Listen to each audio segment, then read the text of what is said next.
us now on the Sunrise Morning Show is William Roberts. He's Government Relations Associate for In Defense of Christians. William, welcome to the show. Hi, thank you for having me. So great to be here. It is great to have you. And just a couple of weeks ago, a Maronite Archbishop was detained by Lebanese authorities. Tell us what happened there. Right. So the Archbishop of Haifa in the Holy Land, Musa el-Hajj, was detained on July 18th while crossing the border between Lebanon and Israel.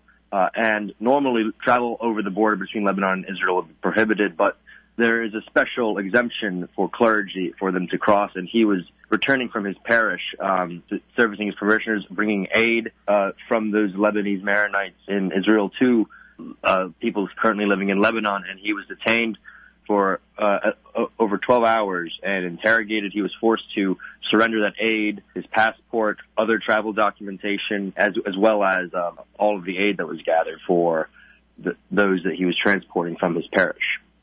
Now, IDC has issued a statement condemning this detention that took place. Why do you all think this has Hezbollah fingerprints on it? Right.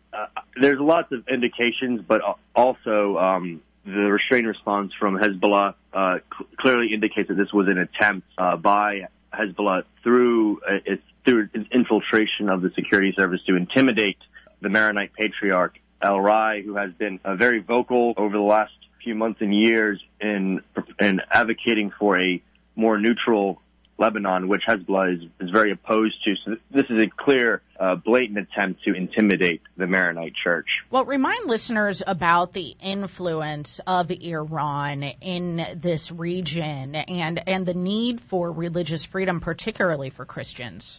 Yes, Hezbollah is a political slash paramilitary group that engages in terrorism, that terrorizes Christians and other religious minorities in the region.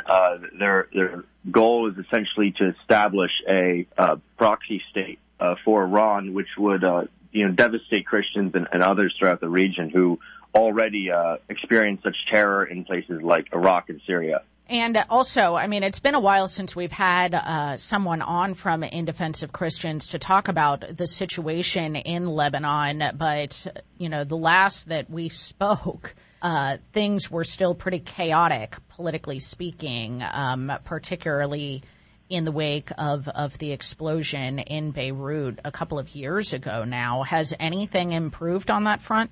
Unfortunately, no. A lot of the damage from the blast has actually just remained there. There's still many shattered windows in Beirut, and it's really destabilizing the entire country, which is precisely why the Patriarch and the Maronite Church advocate for a neutral stance for Lebanon. But unfortunately, Hezbollah is so opposed to that and are so aligned with Iran that they do not wish to see that come to pass.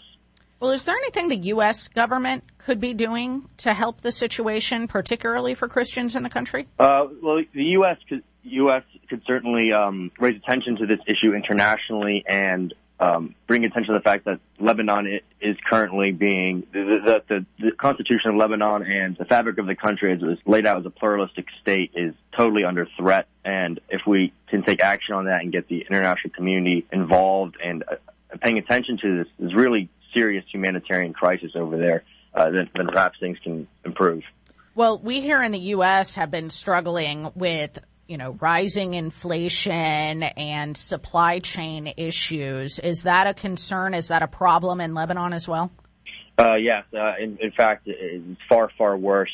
Any kind of shocks that we are experiencing are felt far worse in developing and struggling economies such as Lebanon.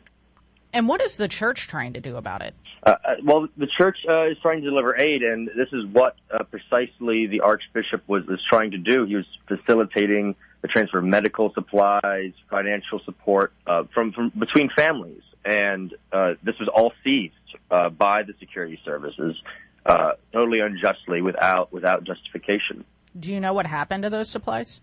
They currently remained. The Archbishop's passport, to the best of my knowledge, is still being held by security services.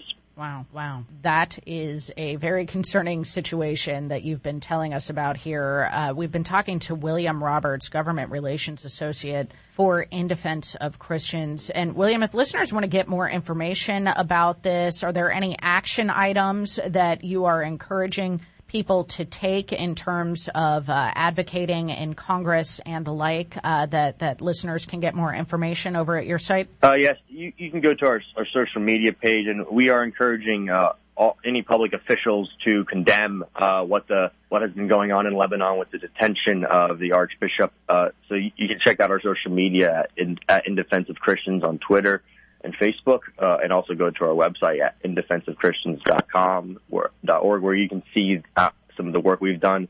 And please call your congressman, call your local representative, and encourage them to condemn this terrible incident.